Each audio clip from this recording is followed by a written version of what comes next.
Bienvenidos amigos y amigas del canal, ¿cómo andan?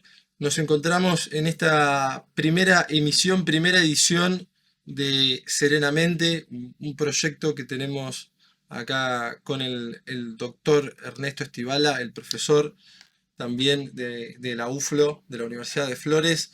Es un proyecto que armamos y decidimos porque queremos acercar un poco el conocimiento de la psicología, de la psiquiatría, y traerlo un poco, bajarlo a tierra para la gente que tenga ganas de escuchar sobre estos temas. Estar tocando diversos tópicos a lo largo de una serie de episodios. También podemos llegar a invitar gente que tenga que ver con esto de la psicología, de la psiquiatría, de la alimentación también, de la psicofarmacología. Vamos a estar hablando de algunos mitos de las profesiones, así que bueno, esperemos que les guste y saludamos a Ernesto. ¿Cómo andás? Hola Juan, ¿cómo estás? ¿Todo bien? ¿Todo bien? ¿Vos? Bien, bien, tranquilo. Me alegro. Am, eh, an- Expectante por el primer episodio, a ver qué sale. Bueno, puede haber fallas en el primer episodio, siempre puede haber Y alguna, pues, alguna fallita, pero no pasa nada. Aparte, en general siempre hay alguna tensión cuando la cámara se prende, se apaga la cámara y por ahí empezás a hablar de corrido, no pasa nada. Ahora, cuando se claro, prende la claro. cámara, decís, ¿qué? Pará, ¿qué carajo estoy diciendo? ¿Qué no estoy diciendo? Pero no, después te olvidás que la cámara está prendida o que estás grabando y chau, es una charla más y listo. Y de eso un poco se trata, de que sea como una charla, ¿no? Y que no sea que estás impartiendo una clase en Harvard o en Oxford, porque si no, por Sí. ahí se hace muy de nicho, muy acotado la audiencia que uno puede llegar a tener, ¿no? Y la idea es esto, de difundir un poco el mensaje. Eh, ¿vos estás trabajando ahora en el ámbito de la psiquiatría o estás estudiando otra cosa? Bueno, yo soy psiquiatra, sí, egresé en la Universidad de Buenos Aires, hice una maestría en farmacología en la Universidad Favaloro y hice el doctorado también en ciencias médicas en la Universidad de Buenos Aires. Cuando lo terminé, eh, viajé a hacer un postdoctorado y ahora estoy trabajando en la Universidad de Nueva York eh, para el Departamento de Biología Celular de la Facultad de Medicina en neurodegeneración. Entonces, no trabajo específicamente en psiquiatría, viendo pacientes, digamos, pero estoy trabajando en los mecanismos que llevan a la pérdida de las neuronas, digamos, que eso va a derivar en patologías neurológicas y en patologías psiquiátricas también. Sí, hay muchas que son conocidas, ¿no? Las enfermedades neurodegenerativas, como por ejemplo Alzheimer, o por ejemplo Claro. Parkinson. Sí, sí, hay muchas que son conocidas. Alzheimer que es de las que más repercusión tiene y es de las que más llama la atención, ¿no? Y eso significa que hay guita para trabajar con Alzheimer. Eh, pero después también tenemos esclerosis lateral amiotrófica, ¿sí? Que es una enfermedad que yo pongo bastante de ejemplo porque es muy claro cómo algunas neuronas degeneran y otras no. Entonces es un buen modelo para que veamos, che, ¿por qué algunas neuronas sí están afectadas y otras no? ¿Podemos hacer que las que se afectan se comporten como las que no están afectadas por la enfermedad? Entonces, de esa manera, buscar, digamos, un tratamiento. Y después hay otras que sí tocan mucho la psiquiatría y que por ahí no son tan conocidas, pero una es la demencia frontotemporal. La de Bruce Willis. ¿Sí? Claro, exacto. Que ahora ojalá se vuelva más, digamos, divulgada eh, mediante lo que le pasó a Bruce Willis. Es una enfermedad que genera alteraciones en la capacidad de sostener la atención, alteraciones en la capacidad cognitiva del sujeto, y tiene mucho parentesco con justamente la que nombrábamos antes, la esclerosis lateral amiotrófica, porque son como dos polos, ¿sí? Como viste, el polo norte y el polo sur, o el este y el oeste, de una misma eh, de un mismo continuum de patologías, ¿sí? Se le Ujú. dice continuum. Entonces vos tenés personas que tienen puramente síntomas motores de esclerosis lateral amiotrófica. Que de hecho empezó a tener como más repercusión. Yo no sé si te acordás que Esteban hicieron en un Bullrich. momento el Ice Bucket Challenge. Sí. Se El tiraban tiraban hielo. baldazo de agua helada. Sí. Claro, ¿y qué pasa cuando vos te tirás un baldazo de agua helada o cuando te metes al mar, digamos, en la costa atlántica? Te quedás así, Claro, ¿no? sí. Frío, todo duro. Bueno, la idea era que la gente experimentara qué es lo que está, cómo está el cuerpo de la persona con esclerosis lateral amiotrófica, que se llama ELA, le decimos ELA, ¿no? Por las siglas para cortar. Entonces, a partir de ahí un poco se toma más relevancia. La idea es que se van perdiendo las neuronas y el paciente deja de poder mover los músculos. Claro, nosotros tenemos un músculo, que es el diafragma, que es el que nos permite respirar. En el momento en que las neuronas que permiten la contracción del diafragma mueren, Claro. Sí. ya estamos, ¿no? O sea, la persona entra en respiración artificial, pero es cuestión de tiempo hasta Sí. que... No es muy sostenible. Exactamente. Sí, sí. Es la que tiene Esteban Bullrich, ¿no? ¿Cómo? Es la que tiene Esteban Bullrich. La enfermedad que tiene Exacto, Esteban es la que tiene Bullrich. Esteban Bullrich, Sí. es la que tiene Esteban Bullrich, y es la que el más famoso yo creo que debe ser Stephen Hawking, el científico, que está la película para ver sobre la historia de él, y ahí la película está muy bien hecha, cómo él va perdiendo La teoría del todo. capacidad Se llama así. Exacto, la teoría del todo, cómo él va perdiendo la capacidad de moverse, todo, está muy bien hecha.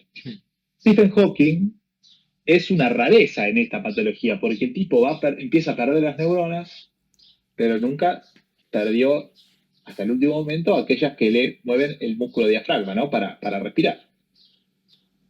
Pero más allá de esas, que son las del diafragma, que le permitieron seguir vivo, las únicas neuronas que no perdió hasta el último momento son las que mueven los ojos. Cada tipo podía mover Entonces los músculos de los ojos los puede mover. Y entonces él mira una pantalla y de esa manera, era como mirando a la pantalla una cierta cantidad de tiempo, digamos, la computadora asociada a esa pantalla iba marcando la letra y entonces él iba armando la palabra que quería decir, sosteniendo la mirada cierto tiempo sobre cada una de las letras. Es lo que está haciendo Bullrich ahora también.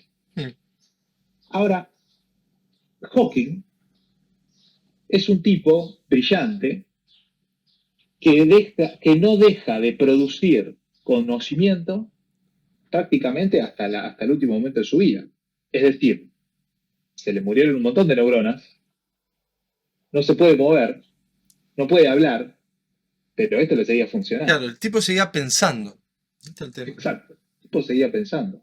Sí. Siguió produciendo conocimiento. Entonces, lo que podemos asumir es que la neurodegeneración que le produjo la esclerosis lateral amiotrófica nunca le tocó en una medida considerable áreas del lóbulo frontal, áreas del lóbulo temporal.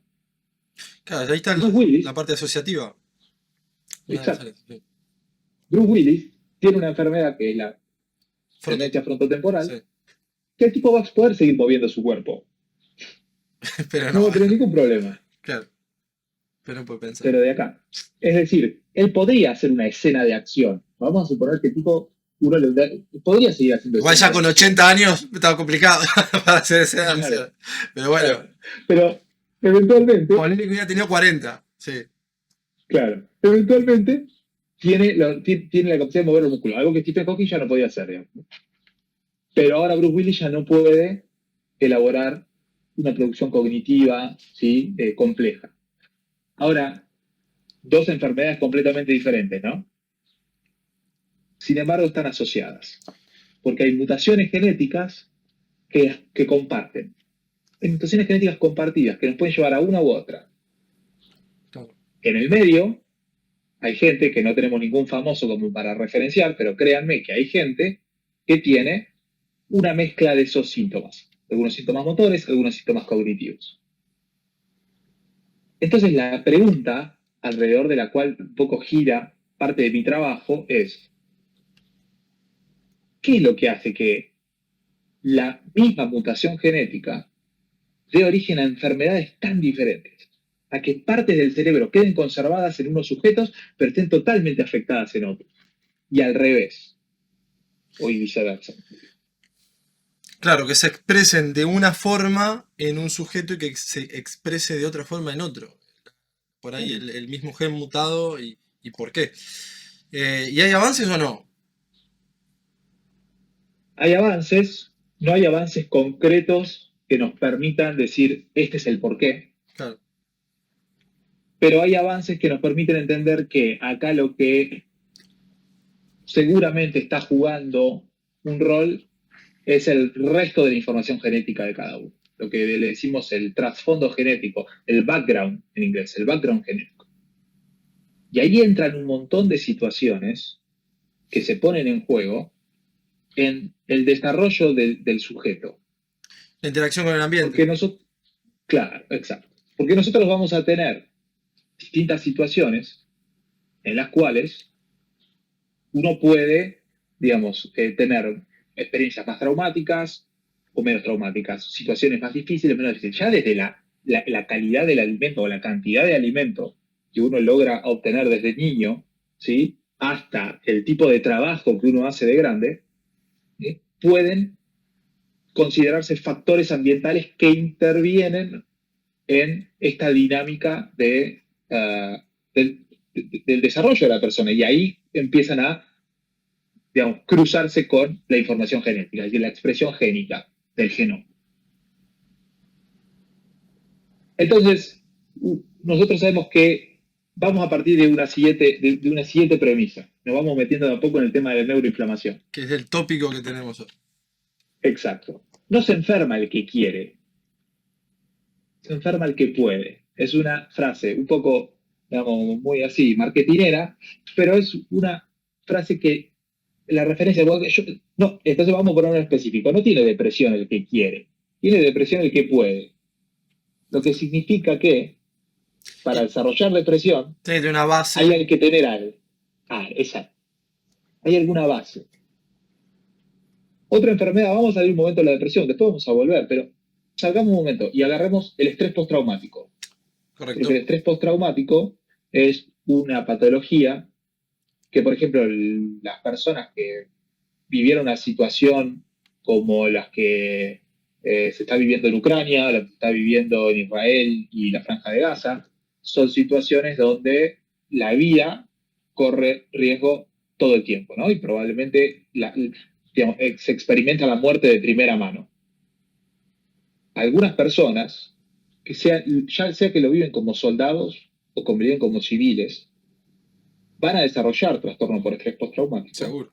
y otras personas no, a pesar de pertenecer a la misma comunidad, probablemente ingerir el mismo tipo de alimentos, tener las mismas costumbres, hablar el mismo idioma, tener genéticamente en un background bastante similar, porque encima estamos hablando, sobre todo en Medio Oriente, ¿no? Estamos hablando de comunidades donde la religión tiene un peso muy importante, entonces seguramente que en la comunidad musulmana, en la comunidad judía, tienen muchos rasgos Sí. entre sí genéticos parecidos porque se vienen, digamos, Caucásicos. reproduciendo entre Sí. musulmanes, reproduciendo entre judíos. Sí.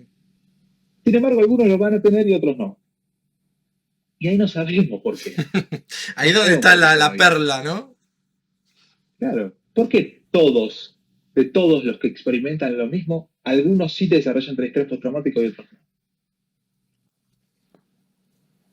No es solo el ambiente, entonces. No alcanza con estar expuesto a una guerra o a cosas así de este tenor, ¿no? A un accidente automovilístico. En Argentina, eh, los casos que tuvimos como para hacer alguna referencia local, vamos a hacerla bien porteña la referencia. La tragedia de Once, Sí. el atentado de la AMIA, Cromañón, son eventos donde son situaciones traumáticas muy grandes, y algunos desarrollaron trastorno por estrés postraumático y otros no. Claro, Desarrolla estrés postraumático el que puede, no el que quiere. Sería como una frase un poco sería. fuerte, pero para dejar la idea. Sí, evidentemente tiene que tener alguna base que le permita a esa enfermedad o ese circuito del estrés poder expresarse, eh, si no, no va a poder expresarse. De todas formas, hay un punto importante en el psicoanálisis que con algunas enfermedades, por ejemplo, Freud decía que guarda que en el síntoma hay un goce, ¿eh? No estoy diciendo que en la depresión uno goce, ¿no? Que no se malinterprete. Pero quiero decir, Freud para algunas cosas decía, en el síntoma hay un goce. Entonces hay veces que, bueno, hay gente que sí se siente cómoda y se regodea, por así decirlo, entre comillas, en un síntoma, en una zona de confort o en lo que fuere que sea, ¿no? Que esa persona se sienta que ahí está bien, que en ese síntoma, que en ese sufrimiento se realiza. Y bueno, evidentemente ahí no tiene la personalidad integrada como debería y no encuentra su verdadero self, su verdadera personalidad. Pero evidentemente esto que vos decís es importante y habían hecho el otro día un avance importantísimo en cuanto al Parkinson. Lo subió Michael J. Fox eh, a las redes sociales y decían que habían hecho un avance súper importante en tratar de curar el Parkinson, de curarlo directamente, poder curarlo.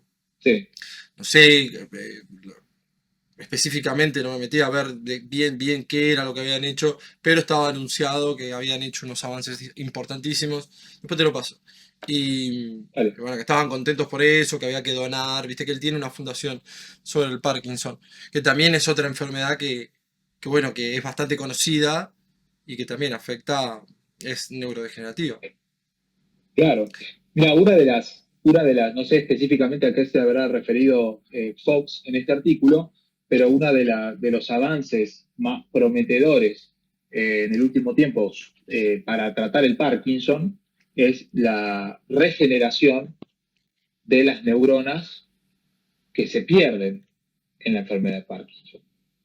Esto se lograba mediante digamos, el trasplante, ¿no? Se han hecho bastantes pruebas, algunas con un éxito interesante, de implantar neuronas que empiecen a cumplir la función de aquellas que se perdieron Para el Parkinson en decís, un área específica, claro, para el Parkinson, en un área específica del tronco del encéfalo donde esas neuronas se pierden, que son neuronas que fabrican el neurotransmisor que se llama dopamina. dopamina, claro. Y es interesante que hay otras áreas de nuestro cerebro que también fabrican dopamina, neuronas que fabrican dopamina y que no degeneran el Parkinson. Es decir, estamos en algo similar a lo que les contaba con el ELA. Claro. No todas las neuronas del mismo tipo degeneran en las enfermedades neurodegenerativas.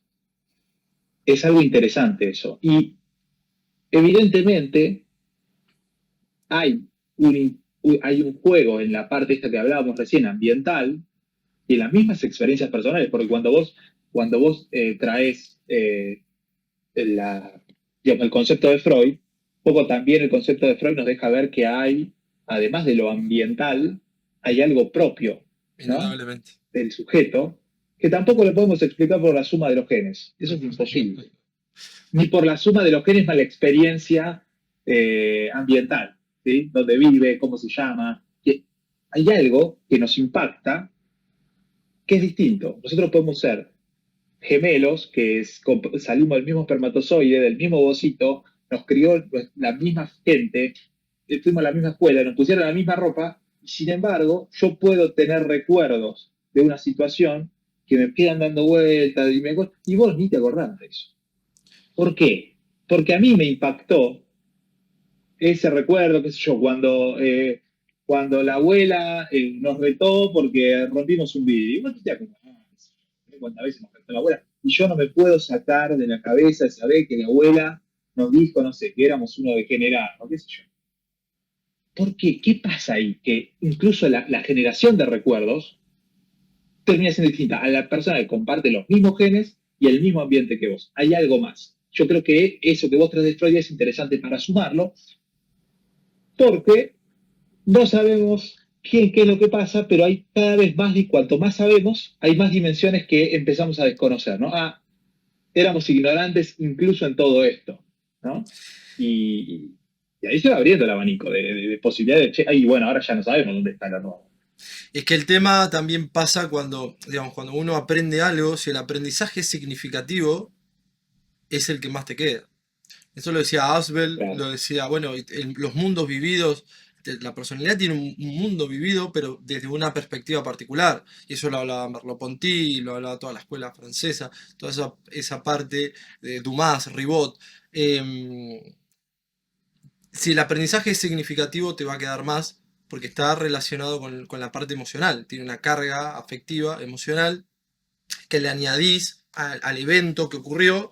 Y entonces, evidentemente, te queda más fijado en la memoria. Y por eso el ejemplo que pusiste de que la abuela que no sé qué, lo vivió él con ese ejemplo, lo habrá vivido con una carga emocional X, que le hace que se le quede más fijado que a la otra persona, que por ahí Claro, no le importó. exacto, Eh, no le importó. Entonces ahí hay algo personal.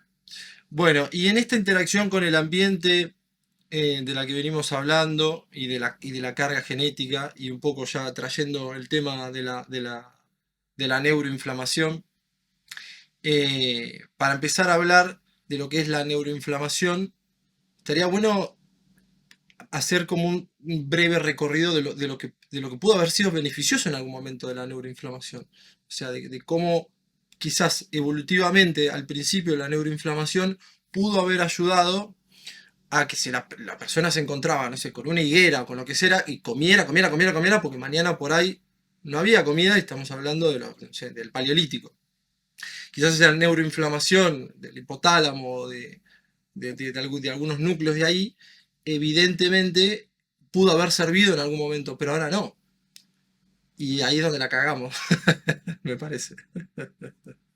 Porque Mira, ahora abrís la heladera y comés lo que sea, pero no.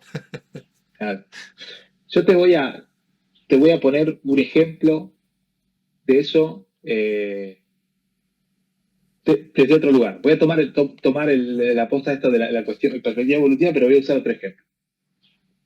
Que es por ahí bastante conocido, la idea de lucha o huida. Claro. Porque a partir de ese ejemplo creo que podemos construir incluso, vamos a llegar a las enfermedades neurodegenerativas con las que empezamos. El mecanismo de lucha o huida implica que nuestro cerebro tiene un sistema, un subsistema, digamos, que le permite estar alerta cuando va a pasar algo. ¿Sí? Entonces, cuando una situación es rara y nosotros podemos llegar a sospechar que hay peligro de nuestra integridad, estamos en alerta. Y entonces hace muchos años, digamos, como vos decís, en el Paleolítico, eso podría implicar el hecho de escaparse de predadores, ¿sí? O sea, mamíferos por haber más grande que el humano en ese momento, otras personas de una tribu distinta, animales que uno iba a comer pero que terminan siendo venenosos. Entonces, hay algo que te pone en alerta. Y ese mecanismo que hoy nosotros, del cual hablamos como neuroinflamación, está relacionado porque lo que nos pone en alerta es una parte del cerebro, que es el hipotálamo, el eje hipotálamo-hipófisis, enviándole una señal a las glándulas suprarrenales o glándula adrenal, libera cortisol. Y el cortisol va a llegar al cerebro y entonces se pone alerta. Nosotros tenemos unas neuronas que tienen un montón de receptores para el glucocorticoide. Que en el resto del cuerpo lo que genera es una disminución de la respuesta inflamatoria. Lo mismo pasa en el cerebro. En principio, genera una disminución de la respuesta inflamatoria. Entonces el cerebro está en alerta. Pasado el momento en el cual el animal ese, digamos, representaba la amenaza porque nos podía llegar a herir, sujetos de otra tribu, digamos, pasado el conflicto, qué sé yo, listo, el mecanismo vuelve a cero y uno retomaba sus actividades, esa persona, de manera normal, no hay más liberación de cortisol. Eso había permitido que se estimulara el sistema nervioso simpático también. Claro. Entonces, ponerse en atención es estar atento, estar alerta, la sangre estaba concentrada en los músculos para si era necesario la huida. El tipo de visión se afinaba, digamos, como una visión deja de ser una visión panorámica y pasa a ser una visión bien enfocada en la capacidad, en seguir a lo que se reconoce como amenazante. Y ese mecanismo, hoy por hoy, cuando lo ponemos en juego todo el tiempo. Para rendir un examen, ¡pum! Cuando sube el dólar, ¡pum! Cuando tenemos que entrar el auto y están afanando en el barrio, ¡pum! Se prende. Cuando estamos volviendo solos de acá, si hay que abrir la puerta, miramos para otro lado, se prende. En el colectivo o en el subte que andamos con la mochila así acá adelante, se prende. Todo el tiempo. Yo les digo, ¿no? Siempre se los he dicho, el área metropolitana de Buenos Aires, digamos, es un área altamente efectiva para desencadenar el mecanismo de estrés. Claro. Entonces ahí el cortisol ese se libera todo el tiempo y empieza a ocupar los receptores que hay en el cerebro. Entonces empieza a estimular el mecanismo de estar todo el tiempo alerta. Bueno, ahora lo que nos va a pasar con la inflamación es que ese cortisol que estaba dando vueltas todo el tiempo empieza a saturar los receptores para el cortisol. Y eso genera una desensibilización. Entonces ahora ya la disminución del mecanismo inflamatorio no funciona más, pues está saturada, lo reventamos. Ahora lo que empieza a pasar es que el cortisol empieza a evitar que las neuronas puedan regenerar las partes que pierden. Empieza a haber daño neuronal. El daño neuronal se parece, esto es una comparación que estoy haciendo, no es algo exacto, pero el daño ese neuronal se parece a cuando una bacteria o un virus genera daños celulares en otras partes del cuerpo. ¿Qué genera? Genera que se liberen porquerías ahí dando vueltas y el sistema inmunológico va e interviene. Se produce una inflamación para controlar la invasión de la bacteria, el virus. En el cerebro no hay más supresión de la actividad inflamatoria porque el cortisol se pasó de rosca, reventó todo. Ahora hay inflamación. Frente a la pérdida del normal funcionamiento de las neuronas y ese efecto tóxico que tiene el cortisol dando vueltas todo el tiempo, porque no paramos. No paramos. El animal está ahí siempre, la otra tribu está siempre, es todo el tiempo, Entonces ahora tenemos inflamación en nuestra corteza. Ese mecanismo inflamatorio genera mayor destrucción de los procesos neuronales. Los procesos neuronales me refiero a las dendritas, ¿sí? A las conexiones. Se empieza a perder eso. Entonces la inflamación retroalimenta, ¿sí? Positivamente al efecto neurotóxico que tenía el cortisol. Entonces ahora tenemos ese doble mecanismo. ¿Y qué hace? Y bueno, empezamos a perder, por ejemplo, las conexiones de partes del cerebro que deberían decirle a la otra parte del cerebro, ya está, listo, ya pasó, está todo bien. Claro. Ya se terminó la amenaza. Sigue. Es como es como, para decirle, es como si tuviéramos un sensor que deja de censar. Es como si tuviéramos puestos en la cabeza un sensor que diga, bueno, ahora tenés que bajar porque ya está, ya ocupaste todos los receptores que tenés que ocupar, basta, no inflames más. Y eso en algún momento se desensibiliza, como decís vos, y sigue, es un bucle. Es un bucle que por ahí no se tiene bien en claro hoy cómo cortarlo, cómo cortar el bucle, qué es lo que la persona puede hacer para, para cortar ese circuito que es proinflamatorio todo el tiempo. Y que cuando vos ahí hablaste del hipotálamo, que si se inflama el hipotálamo, ¿qué núcleos podemos encontrar en el hipotálamo que si se inflaman se empieza a descompaginar un poco todo? Bueno, eso justamente era cuando vos estabas hablando recién, estaba pensando en comentar. Ese control que se pierde, que vos decís, se pierde ese control y entonces eso tranquilamente puede ser el hipotálamo. El hipotálamo es una especie de un centro, entre comillas, un centro de operaciones jerárquicamente bastante alto de procesos como el sueño, el apetito, la regulación de la temperatura corporal, la regulación de la liberación de hormonas que hacen que nosotros administremos bien energía, que se libere correctamente, por ejemplo, hormonas que tienen que ver con el metabolismo del azúcar, que se liberen correctamente hormonas que están asociadas al control del sistema inmunitario. Y por arriba del hipotálamo, el jefe del hipotálamo, es uno de ellos, es el hipocampo. Y el hipocampo es una estructura del lóbulo temporal que tiene muchos receptores para glucocorticoides. Las vías inflamatorias, de información sobre vías inflamatorias que le llegan al cerebro, llegan, entre otros, por el nervio vago. ¿Sí? El sistema nervioso parasimpático, el nervio vago, llega información desde ahí. Pero la actividad inflamatoria central que sale desde el cerebro hacia el resto, sale desde estas vías. Hipocampo, hipotálamo, hipófisis, glándulas en el cuerpo. Entonces, termina habiendo un descontrol de la inflamación a nivel periférico, también cuando están afectados estos centros de control. Entonces, se va a afectar el apetito, se va a afectar el sueño, te puede llegar a afectar la regulación de la temperatura corporal, te puede llegar a alterar la frecuencia cardíaca incluso.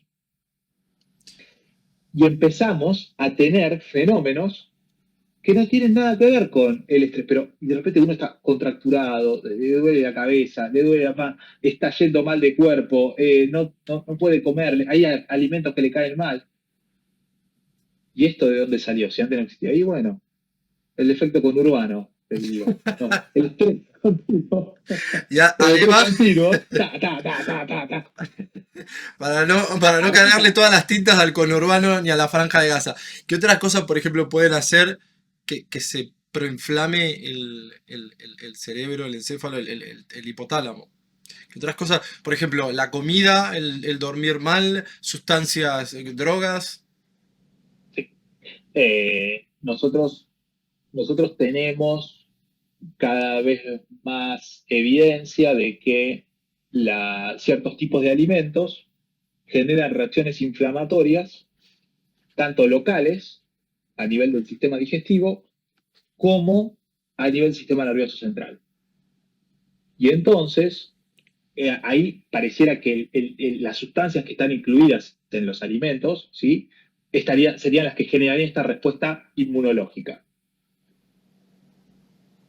Hoy por hoy está asociado a los ultraprocesados, ¿no? Los alimentos ultraprocesados como todo lo que viene empaquetado, ¿sí? Que comemos, qué sé yo. Lo que viene empaquetado y Carbohidratos.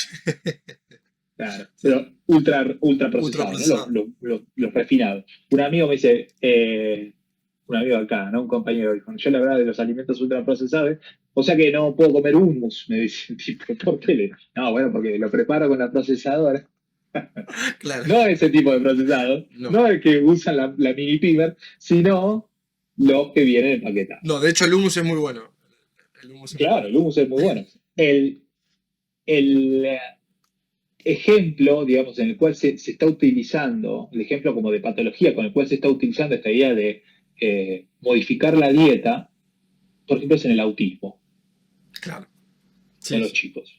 Y se ve que dietas específicas, en las que se reducen ciertos tipos de alimentos, ciertos tipos de grupos, ¿sí?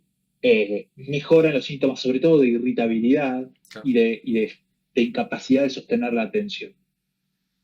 Había leído que en personas con epilepsia también, si Sí. reducían el tema de hidratos de carbono simples, refinados, le mejoraba la calidad de vida. Claro, hay subtipos en particular de epilepsia en los cuales una dieta de las que se conoce como dieta cetogénica ayudaría, ¿sí? A la disminución de las frecuencias de crisis. Pero no todas las epilepsias, ¿no? Hay un subtipo, digamos, en el cual funciona bastante bien. Entonces uno puede entender que la idea de las sustancias que incorporamos en nuestro cuerpo también está generando un efecto inflamatorio local que te lleva, por ejemplo, a tener intolerancia al gluten, ¿no? Como también a nivel del sistema nervioso central. Vos decías, nombrabas antes la falta de sueño, ¿no? O el no poder dormir bien. La falta de sueño, ese agotamiento extremo al que nos exponemos, también puede generar estos mecanismos. Porque aumentan un tipo de moléculas que se llaman citoquinas proinflamatorias. Y esto lleva a que el cuerpo empiece a desordenarse, no descansa bien, hay mayor muerte neuronal, hay mayor degeneración neuronal, no necesariamente muerte. Y eso es un circuito que se retroalimenta. De nuevo, ¿viste? Entra en loop. Y es el no poder dormir bien genera pérdida de neuronas. Y muchas veces eso genera un malestar tal que tampoco se puede volver a dormir a la siguiente noche. Y así entramos en ese. Hay factores que antes, hay fa- no factores, perdón, pero antes se consideraba, y te digo 25 años, hasta hace 25 o 30 años, se consideraba al sistema nervioso central como un santuario inmunológico, se le decía. ¿Eso qué significaba? Que no había reacción inmune, porque no había componentes de ese sistema inmunológico que nosotros tenemos en el resto del cuerpo que actuaran en el cerebro. Entonces el cerebro no podía tener una inflamación. Claro, claro. Es que me parece que se les perdía la pista porque no, como el cerebro no puede sentir su propio dolor, dice, ¿cómo se puede inflamar y no sentir dolor? Entonces Bueno, no eso le es una encontraban buena la vuelta. explicación. Es una buena No le encontraban explicación. la Es vuelta. una buena explicación. Eh, entonces, el tema con la inflamación es ese, que nosotros podemos entrar en un proceso infeccioso donde la inflamación está claro cuál es el agente.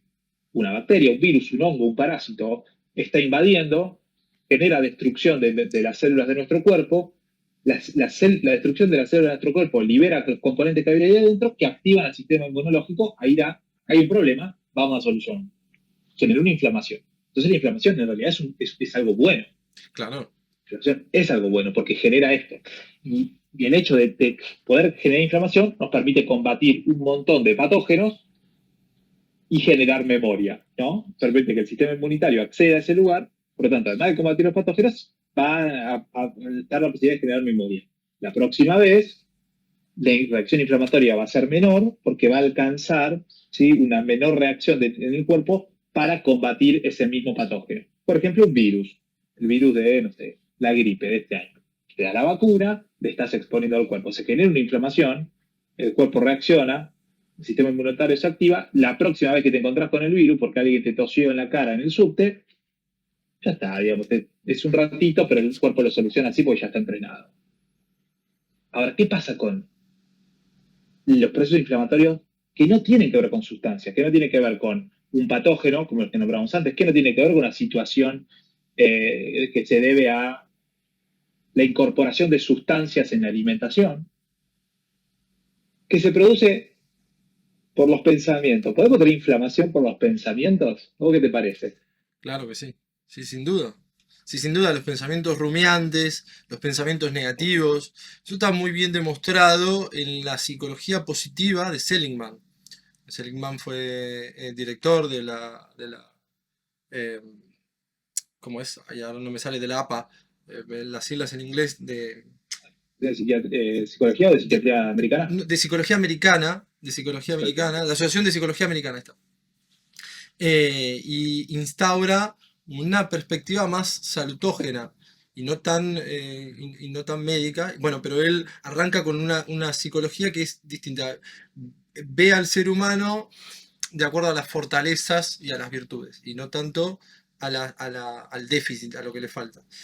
Pero demostró con varios experimentos y trajo, abrió como un melón importante en cuanto a esto que vos decías de los pensamientos negativos que pueden llegar a producir inflamación, pensamientos catastróficos en general. Las personas esas suelen tener un estilo narrativo negativo y catastrófico. Si salgo me voy a morir, si salgo me va a atropellar un auto. También está asociado mucho a la gente que ve el mundo, ya te digo, de forma absolutamente negativa. Esto no cambia más, esto no sirve para nada, eh, todo, viste, todo para abajo. Y creo que también había una parte, si se quiere, que miraba mucho hacia adentro. Era un proceso interoceptivo, creo que se llama, donde están todo el tiempo tratando de ver si hay algún desajuste en el cuerpo, por más vago que sea, y le prestan muchísima atención y a eso le etiquetan cualquier cosa. Si, no se me mareé, listo, es porque me bajó la presión y me voy a morir. Entonces eso evidentemente también. entran en internet, buscan el síntoma ¡Pum! y lo confirman. Y ahí, claro, ahí dispara todo, claro, ahí dispara todo. Evidentemente, los pensamientos, todos esos pensamientos negativos, catastróficos, persecutorios, tienen un componente inflamatorio sin duda. Sí, sí, sí. Y vos sabés que esto que vos estás diciendo, uno lo podría relacionar con lo que hablábamos antes de la percepción de una amenaza.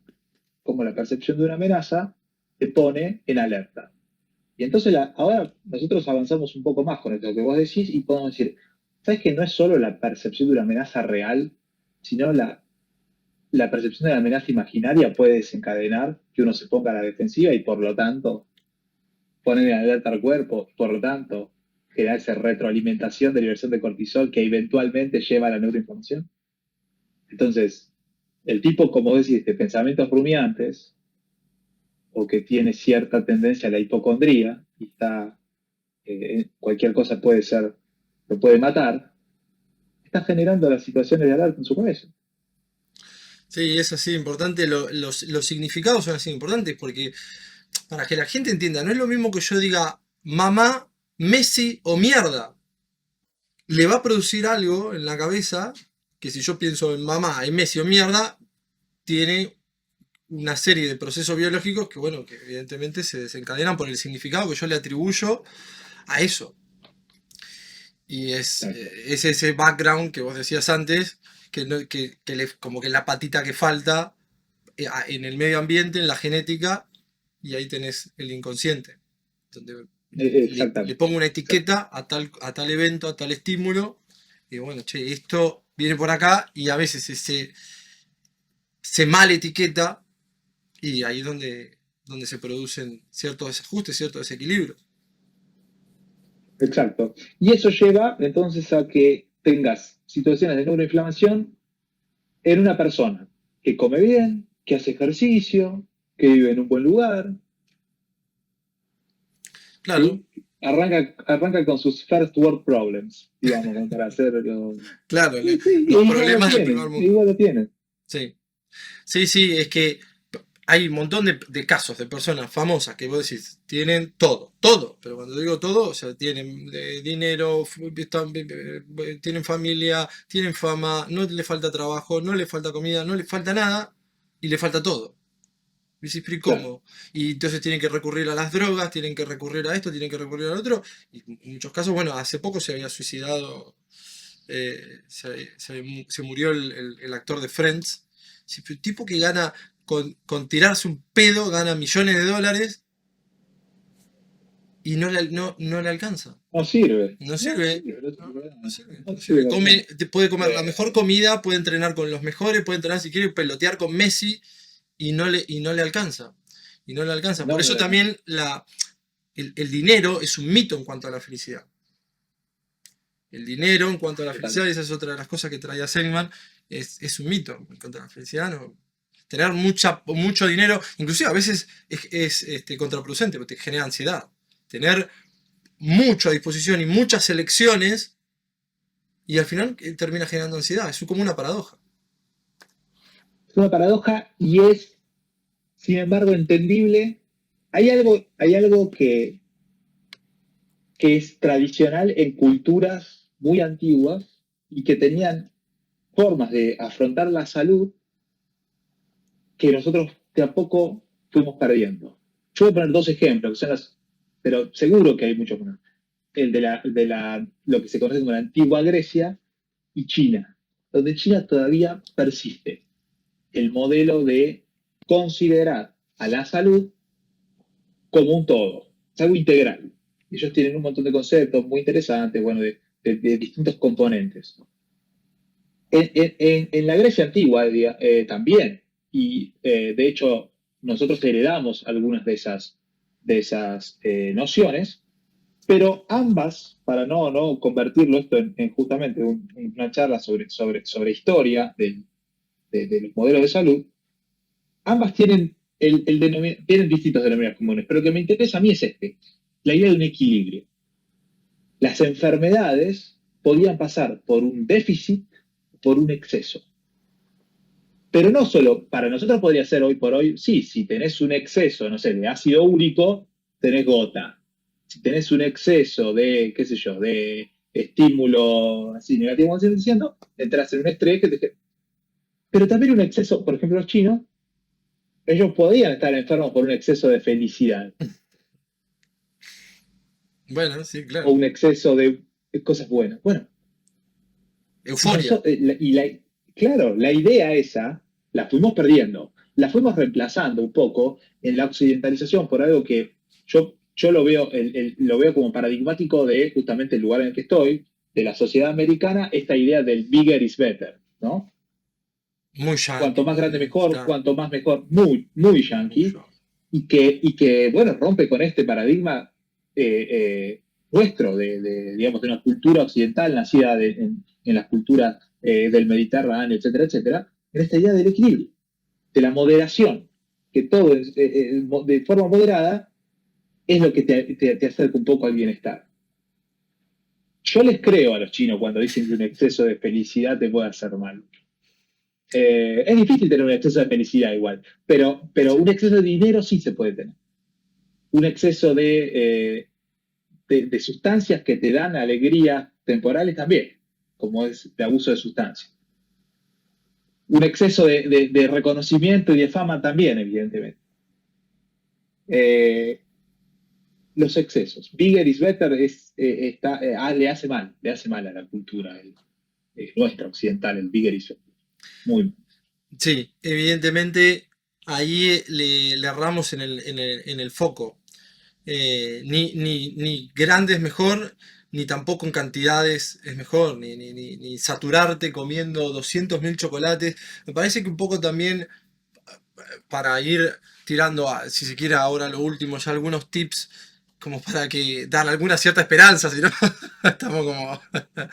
Eh, ponele que en la postergación se juega mucho. Me parece que en postergar y tratar de usar la corteza prefrontal para decir, no me como este chocolate hoy, me lo como mañana. O no me lo como todo hoy, hoy me como un pedacito y mañana me como otro pedacito y así. Y tratar de ir encontrando ese equilibrio y tratar de en eso de no meterte en ese loop también que te ofrecen ciertas plataformas, como si fuera TikTok, como si fuera cualquiera, que estás todo el tiempo tac, tac, tac, tac, tac, tac, tac, y todo cortito, cortito, cortito, y pequeñas dosis dopaminérgicas, y qué sé yo, y está bueno por ahí decir, bueno, no, ahora descanso de esto, y me focalizo en otra cosa. Y tratar de tener otras actividades más gratificantes, porque si no, quedás en un estado pasivo en el que solamente engullís y consumís y consumís y consumís y consumís y nada. Y es eso, pac, pac, pac. Y sos una antenita, un satélite que solamente rebota y no se resignifica nada. Parece que en esto de postergar, de tratar de equilibrar, de tratar de decir, bueno, voy a cumplir más o menos con una cierta cantidad de horas de sueño, de no matarme comiendo con todo lo que hay, eh, de no drogarse hasta acá. Creo que, bueno, ahí se juega un montón.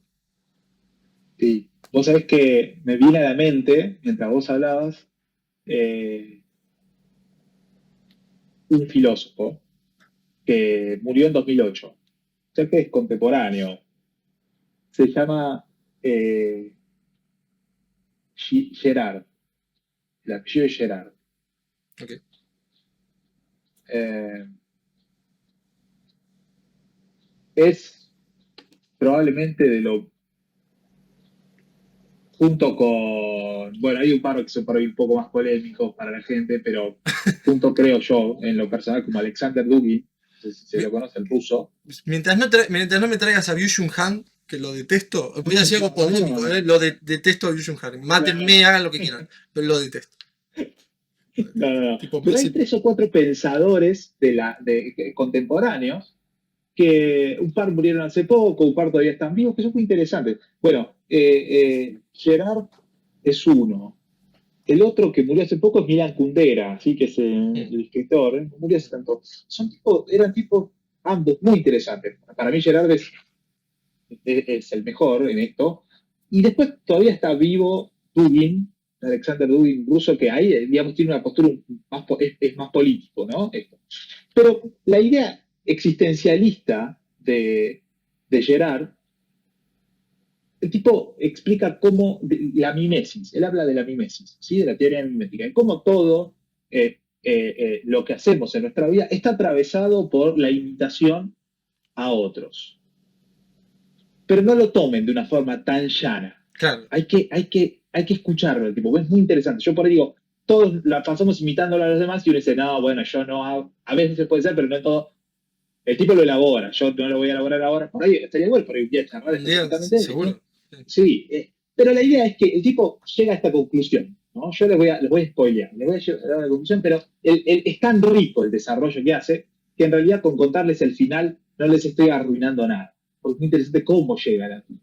Y el tipo entiende que en última instancia lo mejor que puede hacer él por su vida y por la de cada uno, es decir, lo mejor que podemos hacer todos es retirarnos del mundo, porque ya está, porque el apocalipsis está consumado, estamos entrando en eso, no hay vuelta que darle, no podemos cambiar el rumbo de las cosas, cada uno ocúpese, él dice, retírese a su jardín, a su familia, a sus amigos, ¿no? Como volver a involucrarse en lo que uno tiene cerca, en lo que es uno, y no tanto en lo que está por fuera, porque es inevitable, dice. Ojo, parece pesimista, y cuando yo digo todos invitamos al mundo, parece muy llano. No se queden, por favor, con esto.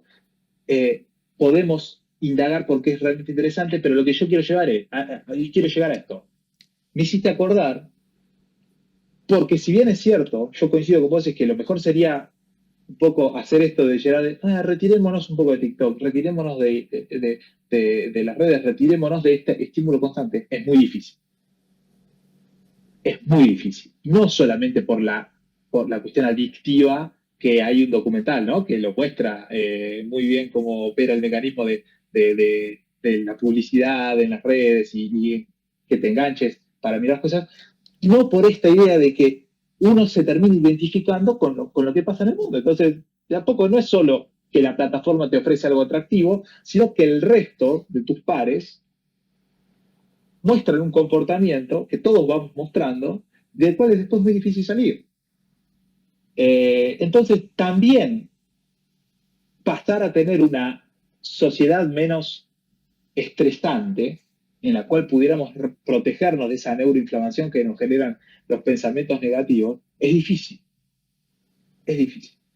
Pero hay que intentarlo, porque el aumento de este tipo de cosas que nosotros estamos hablando hoy está directamente relacionado con el desarrollo de ansiedad, de depresión, eventualmente patologías más graves. Y sabemos que una historia en el sujeto previa de trastornos depresivos, de trastornos ansiosos, aumenta mucho la chance de tener enfermedades neurodegenerativas, como las que hablamos de Bruce Willis, como las que hablamos de Stephen Hawking, de Stephen Bullrich y de Michael Fox. Entonces, hay un caminito que nos lleva de una punta a la otra, que hay que tratar de ser consciente de eso y apartarse un no, para, me estoy enroscando yo solo. Y como, no, hay que bajar, hay que dormir más, hay que trabajar menos, ¿sí? Y Sí, que mientras uno pueda. claro, es que la mala lectura de eso es, bueno, como el mundo se va al carajo, no hagamos nada si total se va al carajo. O Argentina se va al carajo y no hagamos más nada. La buena lectura es seguirte levantando, hacer lo que tenés que hacer y después vemos qué pasa con el mundo. Pero vos tenés que seguir cumpliendo con tus cosas y tomando un rol activo en tu vida. Por si no, la vida te pasa y chau.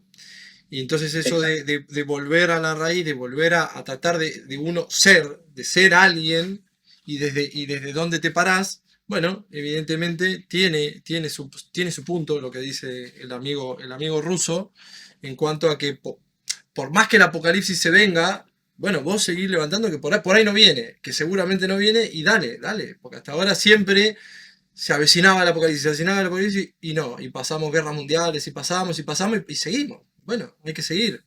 La vida es un continuo y hay que seguir en eso. La vida es un continuo. Entonces, Sí, evidentemente, tratar de cortar un poco ese mecanismo, que a veces te lo propone la sociedad, a veces se lo propone uno mismo, a veces uno mismo se encuentra y que decís, ¿qué estoy haciendo? Y vos le preguntás al profesor, ¿y qué hiciste? No me acuerdo. Pero ¿y todo el fin de semana? No sé, no. ¿Y qué? Pues no hizo nada, se la pasó por ahí viendo películas y nada más. ¿Pero no hiciste nada más? No, no sé. Y claro, pues no hizo nada significativo, no hizo nada en donde se halle una personalidad creadora, una personalidad que cree, Claro. que diversifique intereses, que se muestre creador. Ahí es donde está el verdadero self. Que es un poco como más Sí, complicado, pero bueno, bajándolo es eso, es tener una buena lectura de esto que está diciendo el amigo, y no es recluirse y ser un eremita. Dice, bueno, me voy a una cueva a vivir. No, no, ¿cómo te vas a ir a una cueva a vivir? Vos levantate, anda a trabajar, entrená, socializá, tratá de dormir, no ensucies la calle, qué sé yo, cosas básicas, y vas a ver cómo todo va a ir un poco mejorando. claro. Bueno, una pequeña por lo menos para que nos quede, por si al que le interesa, el filósofo del que estábamos hablando, el nombre completo es René Girard. ¿Sí? Yo decía el apellido Girard, René Girard, francés, que estuvo viviendo acá murió en California, el tipo estaba trabajando en la Universidad de California. René Girard tiene muy buenos libros.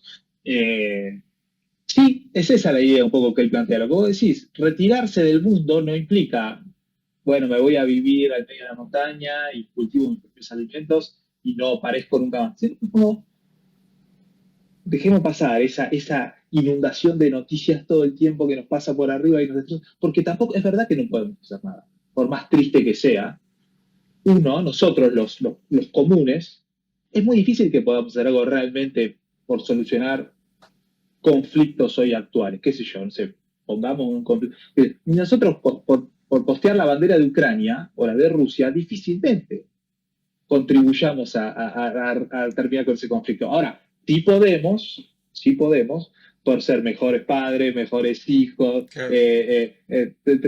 tener otro rol en nuestra propia comunidad. Y bueno, sí, te estás recluyendo en lo que vos, donde sí realmente tenés actividad. Y por ahí es más gratificante. Es gratificante poder hacer cosas por, digamos, en el entorno en el que uno está. Eh, en tu patio, ¿no? En tu jardín, como dice René Girard. Retirarte en tu jardín. Hay que tener hay que tener el propio jardín organizado. Cuando uno tiene el jardín Sí, organizado, la cosa va mejor. Bueno, podemos ir cortando acá, que ya tenemos dale. casi una hora de programa y que después lo vamos a estar subiendo a YouTube y a Spotify. Y bueno, Dale. en la semana vamos a ir elaborando otros tópicos, que hay 200 millones para hacer, porque cada cosa que abrimos es un melón con 200 disparadores que, en la que te tienta a entrar, pero si no, vamos a estar hablando 4 horas, que no tengo Sí. problema, pero no nos va a escuchar nadie, sería complicado. Y la facultad nos va a mandar al carajo y los compañeros de la facultad también me van a mandar al carajo. Así que, bueno, nada, nos estamos viendo en la semana. Gracias, Dale. Ernesto, y saludos. Nos vemos. Bueno, gracias a todos. Nos vemos la próxima. Chao, chao.